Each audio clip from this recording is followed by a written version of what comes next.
Bien-aimés dans le Seigneur, que Dieu vous bénisse au nom de Jésus-Christ. Je suis heureux de vous retrouver sur votre compte YouTube Cantique TV. Je suis le frère Guy José et comme promis, avec bien sûr le cœur de Dieu, la semaine passée, nous allons poursuivre ce partage qui avait pour titre et qui a toujours pour titre revêtu de la puissance du Saint-Esprit. Merci de nous prêter votre attention. Alors, avant toute chose, on va confier ce moment à Dieu. Prions. Père, je te bénis, je te rends grâce. Je te suis reconnaissant pour ces moments que tu rends disponibles, pour toute chose, pour ta parole, pour ta vérité. Au nom de Jésus-Christ. Amen. Voilà. La semaine passée, nous avons introduit ce merveilleux partage avec pour titre, comme je l'ai dit tantôt, revêtu de la puissance du Saint-Esprit.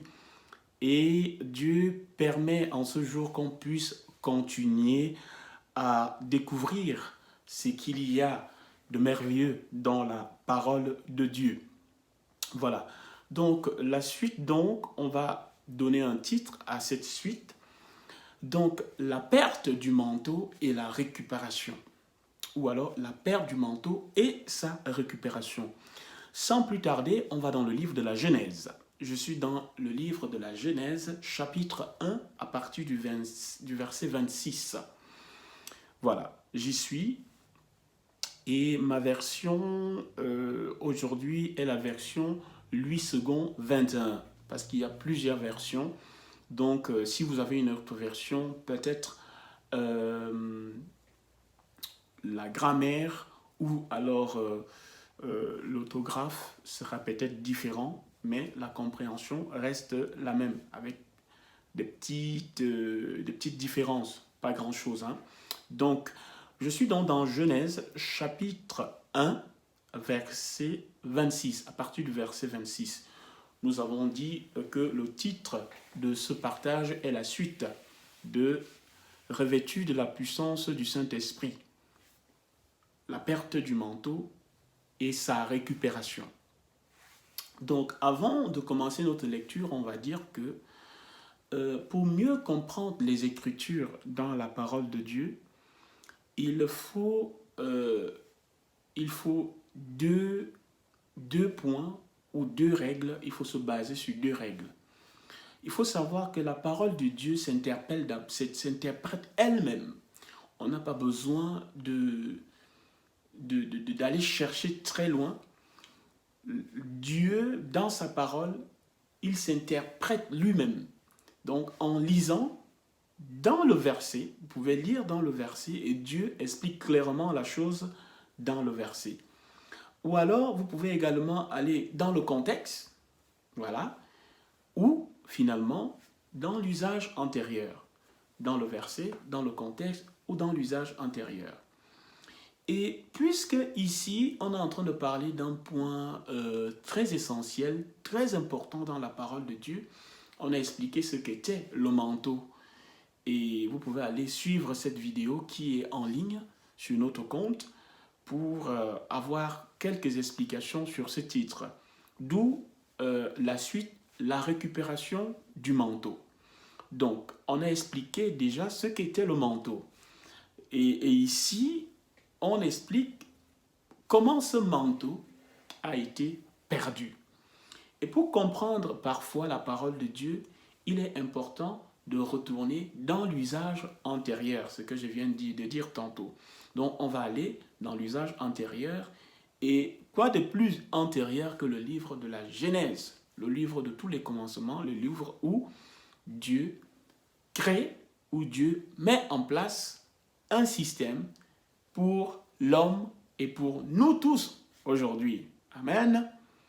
Voilà donc.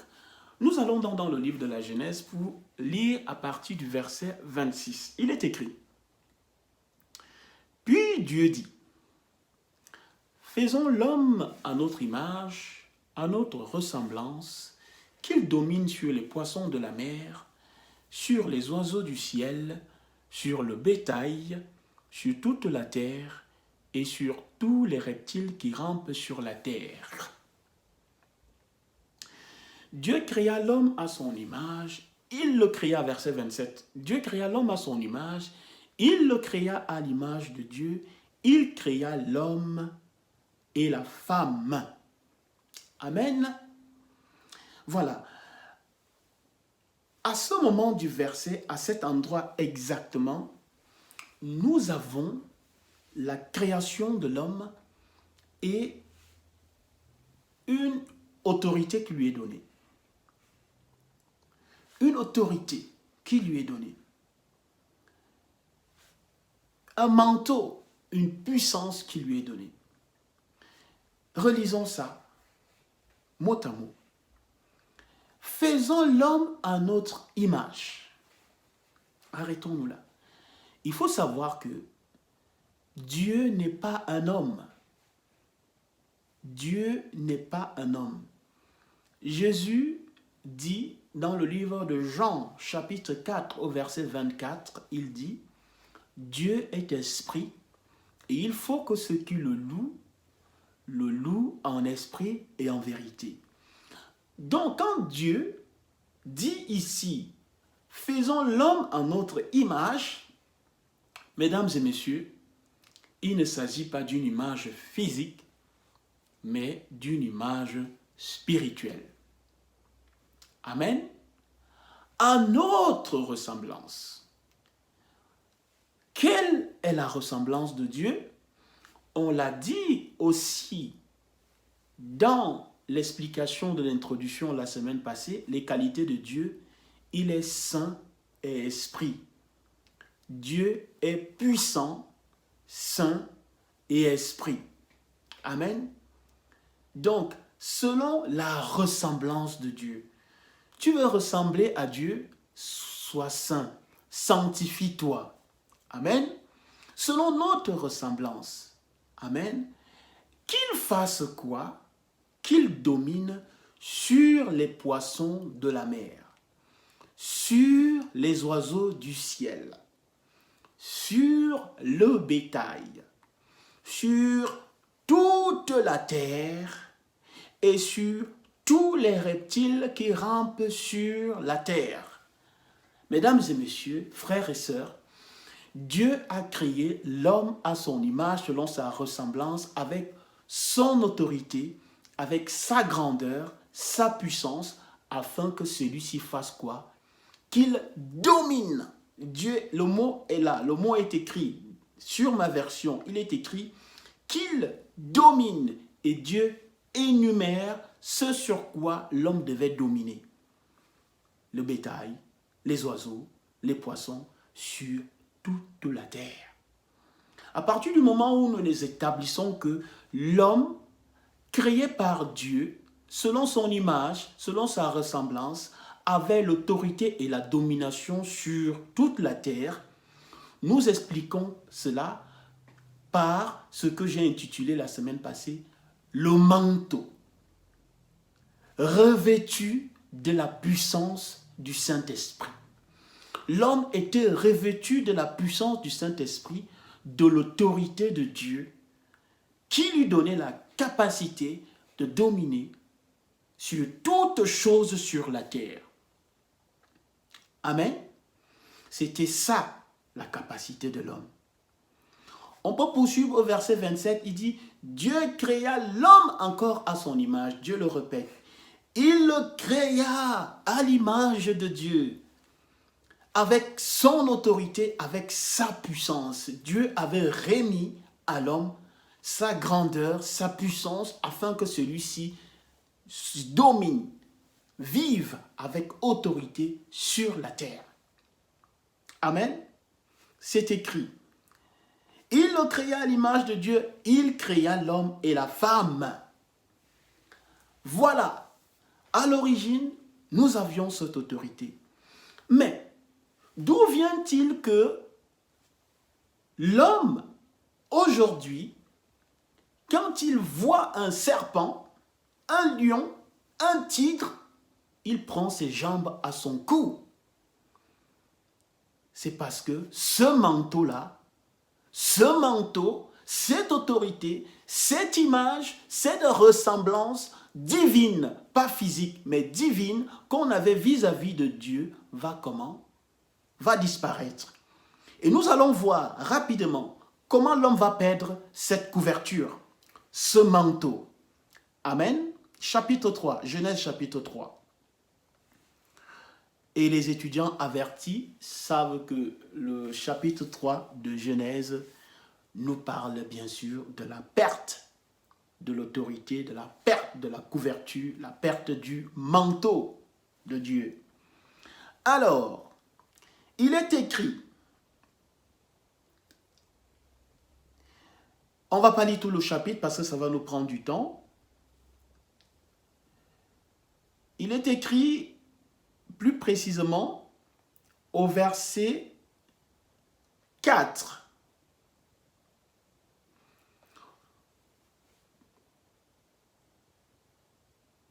Non, on ne peut pas prendre à partir du verset 4. On va prendre à partir du verset 1. Il est écrit. Le serpent était le plus rusé de tous les animaux sauvages que l'Éternel Dieu avait fait. Il dit à la femme, Dieu a-t-il vraiment dit, vous ne mangerez aucun des fruits des arbres du jardin? Verset 2. La femme répondit au serpent, nous mangeons du fruit des arbres du jardin. Verset 3. Cependant, en ce qui concerne le fruit de l'arbre qui est au milieu du jardin, Dieu a dit, vous n'en mangerez pas et vous n'y toucherez pas, sinon vous mourrez. Verset 4. C'est ça qui nous intéresse. Le serpent dit alors à la femme, vous ne mourrez absolument pas. Mais Dieu sait que le jour où vous en mangerez, vos yeux s'ouvriront et vous serez comme Dieu. Vous connaîtrez le bien et le mal. Verset 6. La femme vit que l'arbre était porteur de fruits bons à manger, agréable à regarder et précieux pour ouvrir l'intelligence. Elle prit de son fruit et en mangea. Elle en donna aussi à son mari qui était avec elle. Et il en mangea. Verset 7. Les yeux de l'un, les yeux de tous, les deux s'ouvrirent et ils prirent conscience qu'ils étaient nus. Amen. Le verset 7 est terrible. Il est terrible le verset 7. Nous voyons ici brièvement ce qui se passe. Nous avons vu au chapitre 2, à partir du verset 26, 27 et suivant, que quand Dieu crée l'homme, il lui revêt de son manteau, il lui crée à son image, à sa ressemblance et lui donne la possibilité, l'autorité de dominer sur toute la terre, sur tout être sur la terre. Mais l'ennemi de nos âmes, l'adversaire, le Satan, le menteur, l'usurpateur, va venir par la séduction, écoutez bien, par la séduction, subtilement, venir prendre ce que Dieu avait donné à l'homme. Nous, ici, on lit ça chronologiquement selon notre temps. Mais il faut savoir que cela ne s'est pas passé en un seul jour. Ça s'est passé pendant longtemps. Ça a dû se passer pendant longtemps. Dieu sait combien de temps ça s'est passé, mais ça ne s'est pas passé verset après verset comme on lit là rapidement. J'imagine que ça a peut-être pris des mois, des semaines, des années, mais ça ne s'est pas passé en un seul jour. Parce que l'ennemi, quand il veut te prendre quelque chose, il vient par la ruse, il va te séduire aujourd'hui d'une manière et demain d'une autre. Si tu résistes, il revient d'une autre façon pour t'appâter d'une manière ou d'une autre. Si tu résistes, il revient à la charge. C'est pour cela que la Bible dit, tenez donc ferme parce que votre adversaire, le diable, rôde. Il rôde comme un lion rugissant, cherchant qui il va dévorer. Ce qui établit ici ce que je suis en train de dire, que ça ne s'est pas passé en une fois. Il est venu plusieurs fois à la charge, jusqu'à ce que la séduction est entrée dans le cœur de la femme et la femme a pris cet arbre. Or, Dieu ne leur avait pas dit, Dieu leur avait dit, de ne pas manger. Il n'était même pas dit qu'ils ne devaient pas toucher. Dieu leur avait tout simplement dit, vous ne mangerez pas. Vous ne mangerez pas. Il n'a pas dit, vous ne toucherez pas. Et écoutez la question que le diable pose. Le serpent dit alors, la femme dit d'abord, la femme répondit au serpent. La femme répondit au serpent, vous ne devez pas converser avec l'ennemi. Quand l'ennemi vient dans votre intelligence, vous injectez des pensées contraires à la volonté de Dieu, des pensées contraires à la piété, des pensées contraires à la parole, vous devez chasser ces pensées-là uniquement par la parole de Dieu.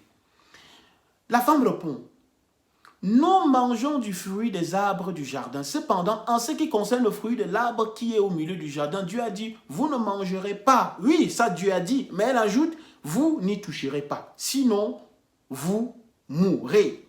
Le serpent, ayant compris que ce n'était pas juste ce qu'elle a dit, il profite et il dit, le serpent dit alors à la femme, vous ne mourrez absolument pas. Mais Dieu sait que le jour où vous en mangerez, vos yeux s'ouvriront et vous serez comme des dieux. Ah! Vous serez comme des dieux. Qu'est-ce qu'il dit? Vous serez comme des dieux. Si vous mangez ce fruit, vous serez comme des dieux. La convoitise est entrée. L'objectif n'était pas qu'il mange le fruit pour en découvrir la saveur. Non. L'objectif était ici qu'ils mangeaient le fruit pour devenir des dieux. Alors qu'ils avaient déjà l'autorité et la domination sur le monde. Et le diable sait, il sait ici, il sait qu'en demandant aux hommes, à l'homme et à la femme de devenir comme des dieux, il les a menés à pécher.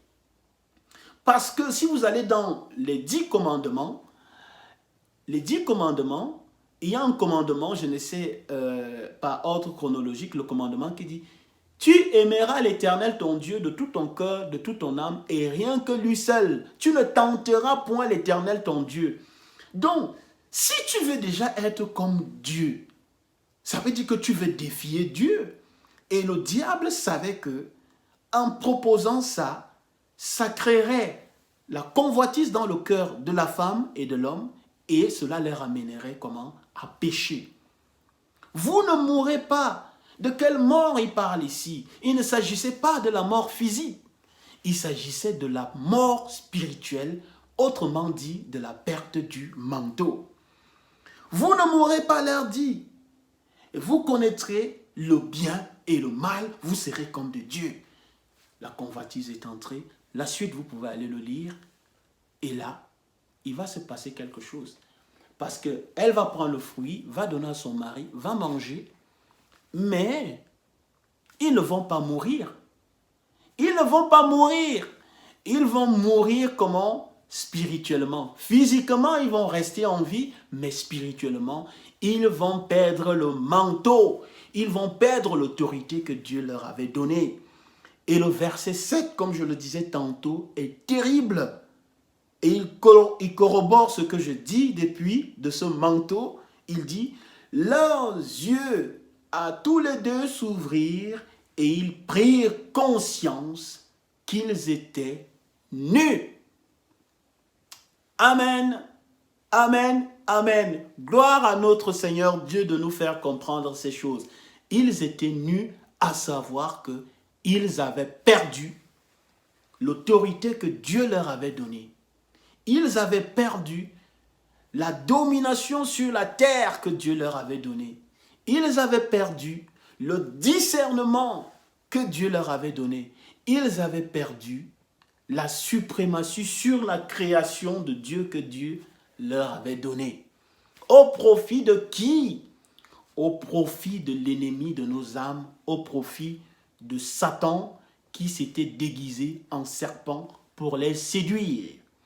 Et à partir de là, perte du manteau, péché dans l'humanité, mort dans l'humanité, souffrance dans l'humanité, douleur dans l'humanité, guerre dans l'humanité, toutes sortes de rapines, de méchanceté et plus encore.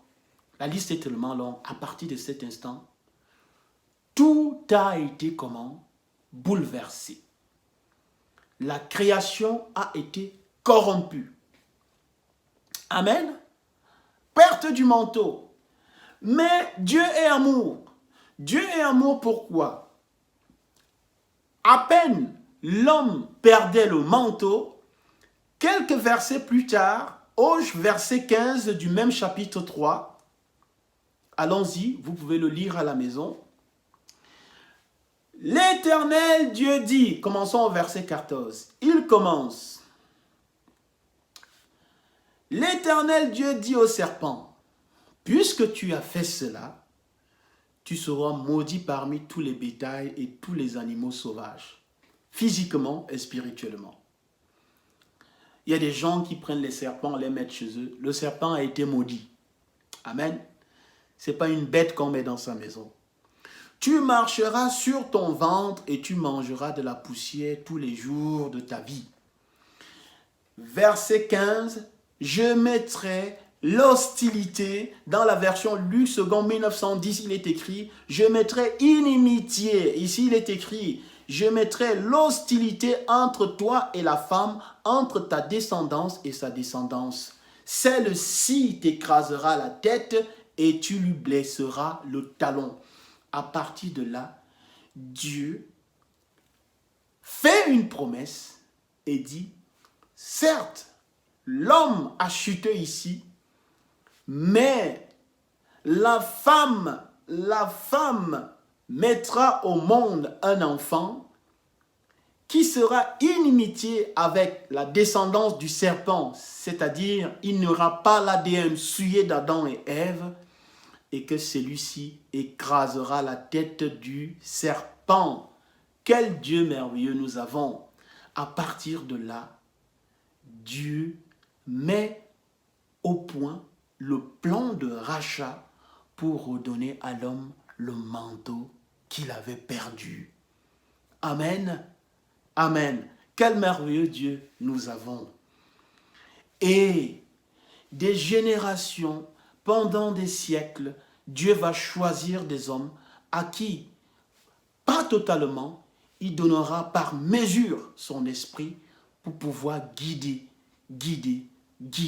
les hommes et les femmes à leur temps, à époque.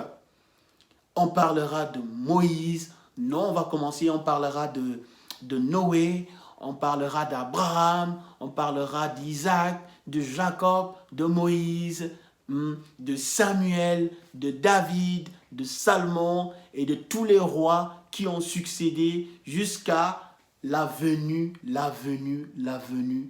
de Jésus-Christ. Jésus-Christ est la promesse de Genèse 3,15. Jésus est celui que Dieu promet qu'il viendra récupérer le manteau, la puissance qui avait été perdue dans le jardin d'Éden.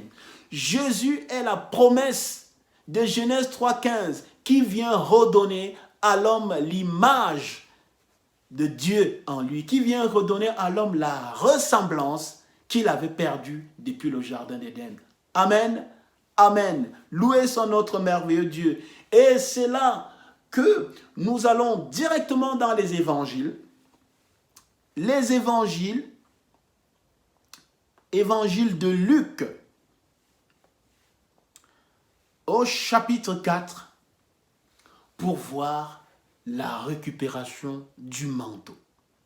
Luc chapitre 4, récupération du manteau.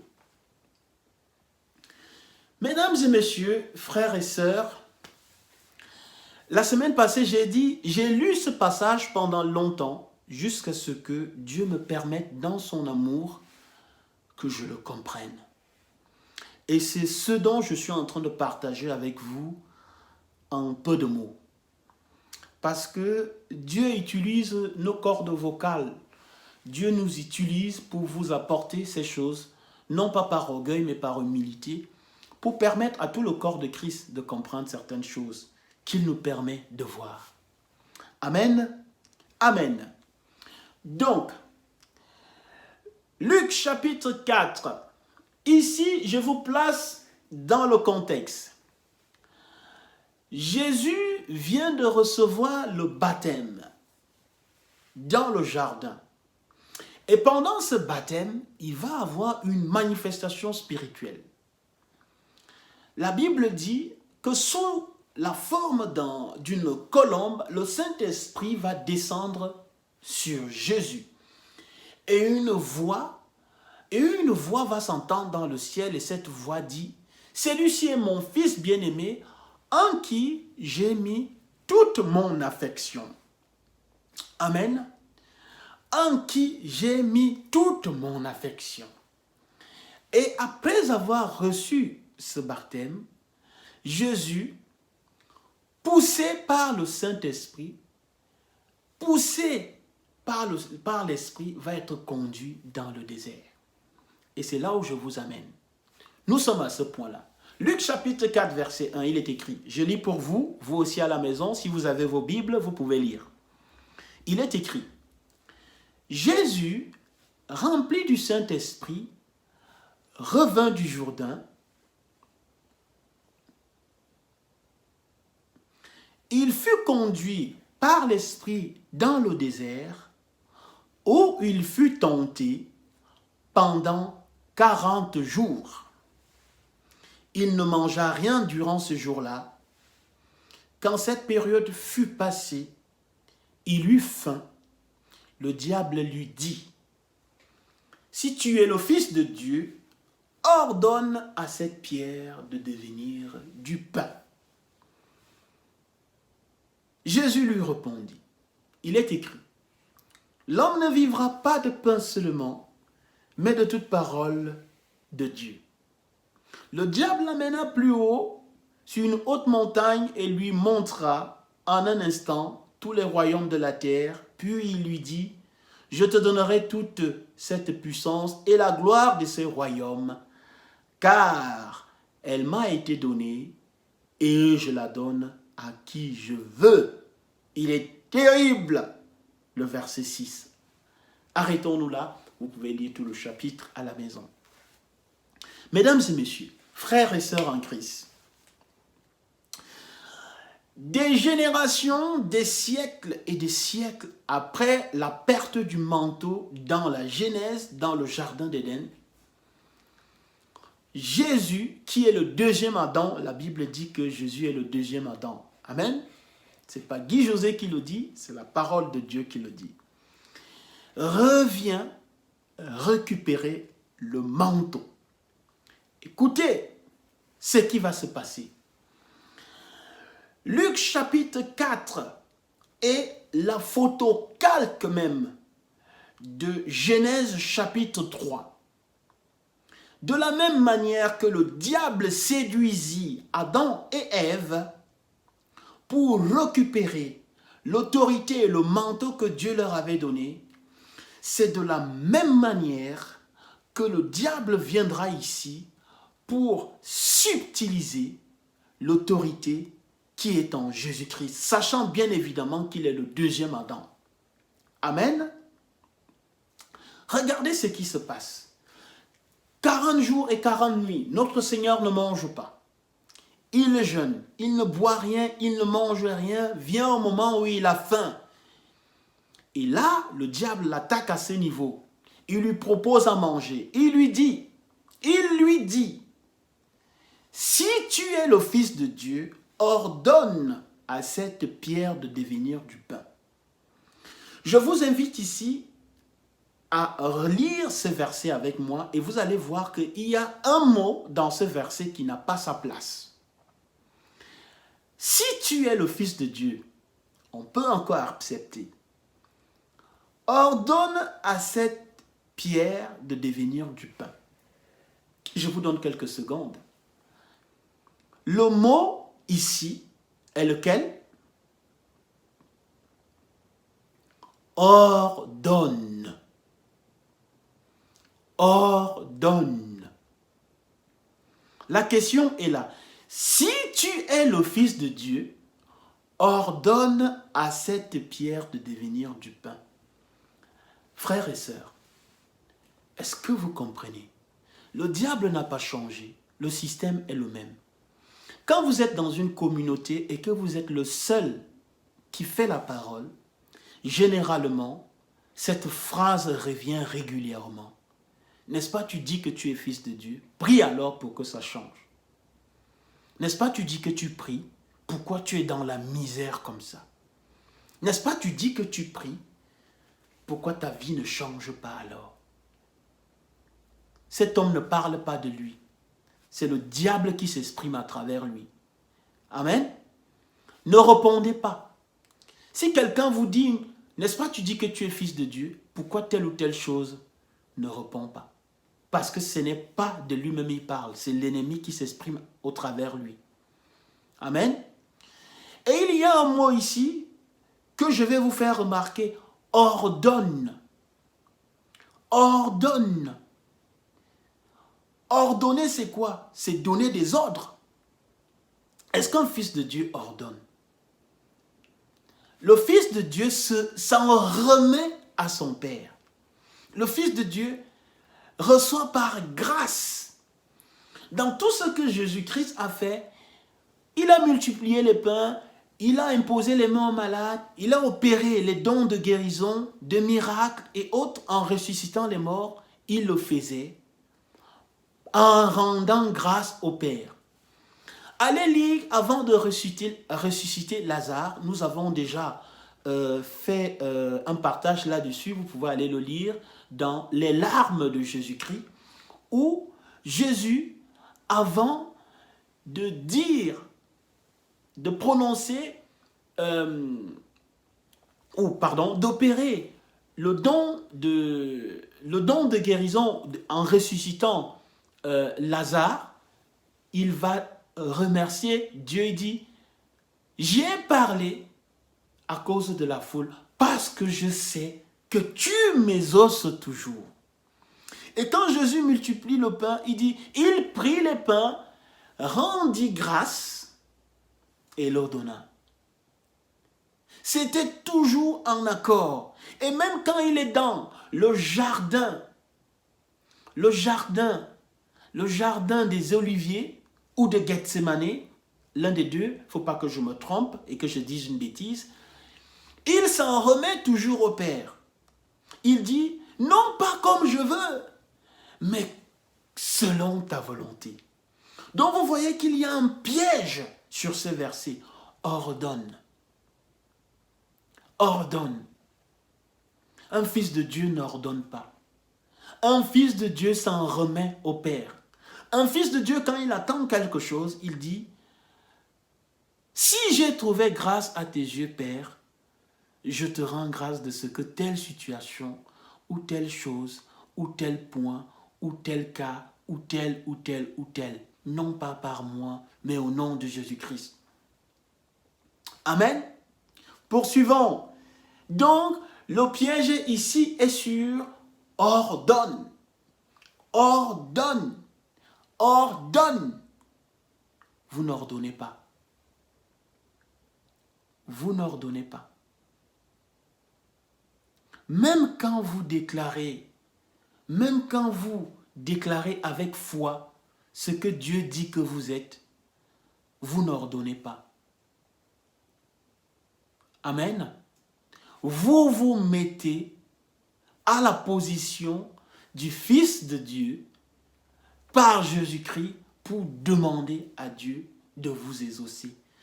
Non pas selon votre volonté, mais selon sa volonté. C'est ça qui est la véritable parole et non autre chose. Et Jésus ne va pas faire comme Adam et Ève l'ont fait. Il va dire, il est écrit, il va lui répondre selon la parole de Dieu. Il est écrit, l'homme ne vivra pas de pain seulement, mais de toute parole. Seconde tentation. Le diable l'amena plus haut sur une haute montagne. Il lui montra en un instant tous les royaumes de la terre. Qui l'emmena? Il y a une autre révélation ici. Il y a quelque chose de terrible ici où je vais attirer votre attention sur l'esprit de divination qui est actuellement présent dans les assemblées et dans les soi-disant églises. ce n'est pas parce que votre pasteur vous dit ce que vous avez fait hier ou quelqu'un vous dit ce que vous avez fait hier que cela prouve qu'il a l'Esprit de Dieu. Regardez ce qui est dit ici. Ce n'est pas Jésus qui est parti. Le diable l'emmena plus haut. Il l'emmena plus haut. Waouh! Plus haut. C'est ce qui se passe également avec ces hommes qui servent Satan. Ils ont la capacité de faire ce qu'on appelle communément le voyage astral. Parce que leur maître, Satan, leur permet de faire ces voyages-là. Ce n'est pas Jésus qui part ici. Il l'emmena plus haut sur la montagne. Pour faire quoi? Pour lui montrer en un instant. Vous vous imaginez, un instant, il a montré à Jésus les royaumes de la terre. En un instant, vous voyez, le diable également opère des miracles. Et c'était une carte de séduction terrible qu'il sort ici. Il sort une carte de séduction terrible pour séduire le cœur de Jésus.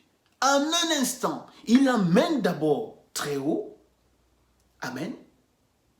Et il lui montre en un instant tous les royaumes. Tous les royaumes. En un instant, tous les royaumes. Et il fait une déclaration terrible. Verset 6. Puis il lui dit, je te donnerai toute cette puissance et la gloire de ces royaumes, car elle m'a été donnée et je la donne à qui je veux. Vous voulez la gloire et la puissance du monde? Il faut savoir que la gloire de ce monde appartient à Satan. C'est entre les mains de Satan. Et il la donne à qui il veut.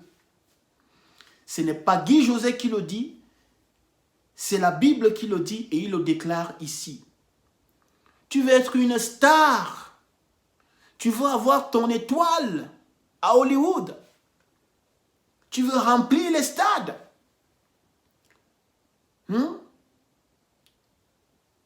Alors, tu sais qui donne ça. Tu sais qui donne ces choses-là. Ce n'est pas moi qui le dis ici. Il le déclare. Je le donne à qui je veux. À une seule condition. À une seule condition. Verset 7. Si tu te prosternes devant moi, elle sera toute à toi. Nous avons lu dans le jardin d'Éden, au chapitre 3, qu'il dit quoi à la femme et à l'homme? Vous serez comme des dieux. Et ici, c'est la même. Il n'a pas changé. Le mode d'opération de l'ennemi, le diable n'a pas changé. C'est le même mode d'opération, c'est le même mode de séduction. S'il ne parvient pas à vous avoir de ce côté, il va aller chercher de l'autre côté. Il vient par la faim. Il voit que la faim ne marche pas. Il vient maintenant par les biens matériels et la gloire du monde. La gloire de ce monde passera. La gloire de ce monde, c'est de la boue. Mais des gens, combien de personnes se laissent corrompre? Combien de personnes vendent leur âme pour servir le serpent ancien? C'est aussi l'un de ses noms, le serpent ancien. Vous voyez le même mode opératoire ici. Si donc tu te prosternes devant moi, elle sera toute à toi. Incroyable. Mais vrai. Gloire soit rendue à notre merveilleux Dieu de ce que, en Jésus, il n'y avait point de corruption, pas de convoitise. Jésus lui dit, retire-toi, Satan. Il est écrit, c'est le Seigneur ton Dieu que tu adoreras et c'est lui seul que tu serviras. Amen. Amen. Amen. Que Dieu soit loué. À partir d'ici, je peux vous dire que ce passage est le départ de toute la chrétienté, le départ de tout ce que Dieu va commencer à mettre en place. Après Genèse 3,15, ce passage est le départ où Dieu commence à mettre le système de la Pâque, de l'agneau, pour pouvoir sauver toute l'humanité. Il est bien vrai qu'avec les autres prophètes, il y avait, quel est le terme qu'on va utiliser? Il y avait des modes d'attente, c'est-à-dire, comme on dit, des modes de substitution pour arriver jusqu'à là. Mais à partir d'ici, que le diable va venir et va tenter Christ, Jésus, comme il a fait dans le jardin d'Éden, ici, le système de l'agneau de Pâques va se mettre en place. À partir d'ici, vous allez le voir plus tard, Christ va être doté d'un manteau qui va faire qu'à partir de cet instant-là, il devient proprement dit le deuxième Adam pour racheter toute l'humanité. Si Christ avait raté ici, si Christ avait fait, si Jésus, pas Christ, Christ veut dire loin ici, si Jésus, à partir de ce moment, à cet instant-ci, avait échoué ici, tout le projet de rachat de Dieu aurait été mis à zéro.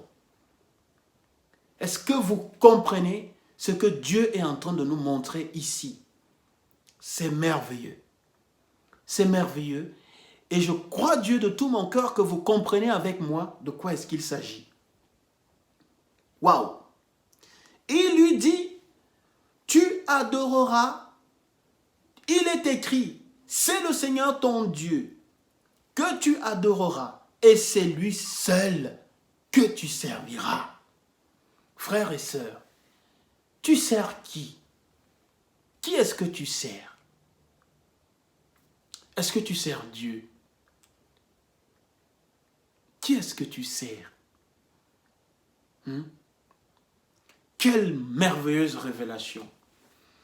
Jésus ne tombera pas sur ce piège-là, ce piège de la gloire du monde. Il va résister. Et le diable ne va pas le lâcher. Il va continuer et il va maintenant utiliser les esprits de suicide et d'orgueil en lui demandant de se jeter. Si tu es le Fils de Dieu, il lui dit encore, si tu es le Fils de Dieu, jette-toi d'ici en bas, verset 9. Si tu es le Fils de Dieu, jette-toi en bas, car il est écrit, il donnera à ton sujet des ordres à ses anges de te garder. Ils te porteront sur les mains de peur que ton pied ne heurte contre une pierre. Jésus lui répondit, il est dit, tu ne provoqueras pas le Seigneur ton Dieu. J'ai souvent entendu certaines prières où les gens mettent la pression à Dieu. Seigneur, si tu ne fais pas ceci, je ne fais pas ceci. Peut-être on le fait parce qu'on a appris cela, mais ce n'est pas juste. Ce n'est pas juste parce que imaginez que vous avez un enfant et il vous dit, papa, si tu ne me donnes pas ceci, moi je ne fais pas ceci. Tu vas lui dire, écoute, je suis ton père. Tu vas d'abord faire ce que je te demande et après je verrai si je peux te donner ce que tu veux. Amen. Alors, Jésus lui dit, tu ne provoqueras pas le Seigneur ton Dieu. Jacques dit au chapitre 4, Dieu ne tente personne et il n'est lui-même tenté par qui que ce soit. Dieu ne tente personne. Dieu ne tente personne et il n'est lui-même tenté par qui que ce soit et par rien. Après l'avoir tenté de toutes ses manières, le diable s'éloigna jusqu'à un moment favorable.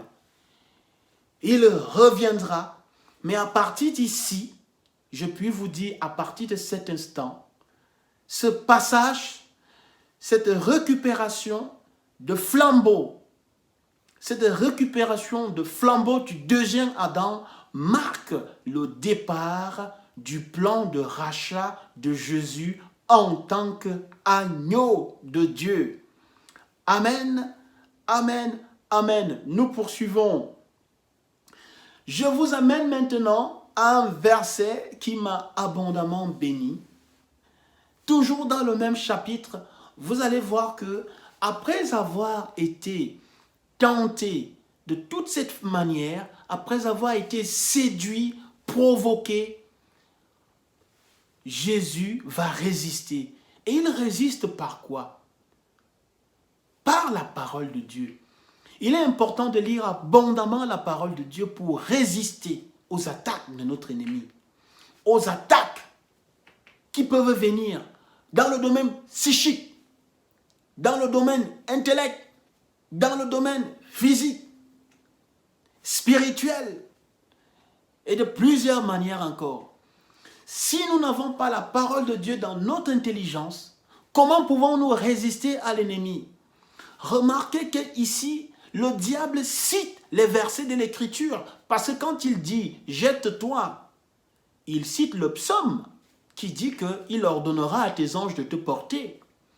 Donc, le diable, ne l'oubliez pas, a été créé avant l'homme. L'homme est créé après le diable, mais le diable a été créé avant l'homme. Et ici, il est écrit, verset 14 de Luc chapitre 4, il est écrit, Jésus, revêtu, j'aime bien ce passage, qui vient corroborer ce que je dis depuis 3 quarts d'heure. Jésus, revêtu. Amen. Que quelqu'un dise Amen. Jésus revêtu de la puissance de l'Esprit. Revêtu. Il avait pris ce flambeau-là. Il est dit ceci. Si je vais vous faire remarquer quelque chose au verset 1. Lisons le verset 1. S'il vous plaît, dans vos Bibles. Verset 1. Jésus rempli du Saint-Esprit. Si mes souvenirs sont bons, le mot rempli veut dire plerao. Ça dit plein à déborder. Ça dit il est pléto veut dire plein. Pléto, c'est le mot grec qui veut dire plein, mais plerao veut dire à déborder. Jésus, rempli du Saint-Esprit, revint du Jourdain. Verset 1. Verset 14. Après avoir été tenté de toutes les manières, séduit, provoqué, il va résister. Et au verset 14, il est dit, Alléluia, qu'est-ce qui est écrit? Lisons ensemble. Jésus revêtu de la puissance de l'Esprit, retourna en Galilée. Revêtu de la puissance de l'Esprit. Revêtu de la puissance de l'Esprit. Ce que Adam et Ève avaient perdu dans le jardin, Christ l'avait récupéré. Il avait ce manteau-là de nouveau sur lui. Est-ce que vous voyez la différence? Rempli, verset 1, des événements, 14 jours de jeûne, des provocations, des tentations, de la séduction. Il résiste par des versets. Et au verset 14, il est dit, Jésus, revêtu de la puissance de l'Esprit, retourna en Galilée et sa réputation gagna toute la région. Amen. Voilà d'où ce titre, revêtu de la puissance du Saint-Esprit. D'où ce partage, revêtu de la puissance du Saint-Esprit. Revêtu de la puissance du Saint-Esprit.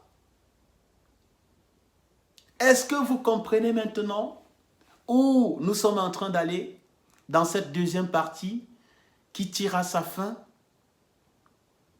Revêtu de la puissance du Saint-Esprit, Jésus vient donc maintenant accomplir cette promesse de Genèse 3,15 où Dieu dit, je mettrai une inimitié, une séparation, il n'y aura rien à voir avec l'enfant qui naîtra, la postérité de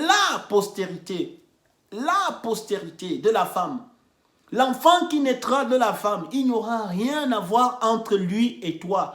Parce que tu as séduit Adam et Ève, ils sont maintenant souillés par ton ADN, c'est-à-dire le mal est entré en eux, mais une femme va avoir un enfant et cet enfant n'aura rien à voir avec le mal qui est maintenant disponible dans l'humanité.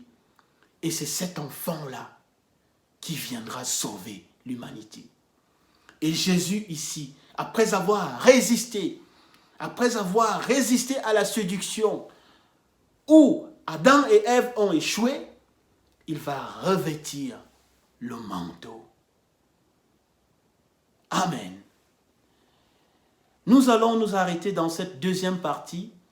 Je rends infiniment grâce à Dieu que vous avez été bénis. Je vous donne rendez-vous pour la semaine prochaine pour suivre la troisième et la fin de ce partage revêtu de la puissance du Saint-Esprit. Que Dieu vous bénisse au nom merveilleux de notre Seigneur et Sauveur Jésus-Christ. Amen.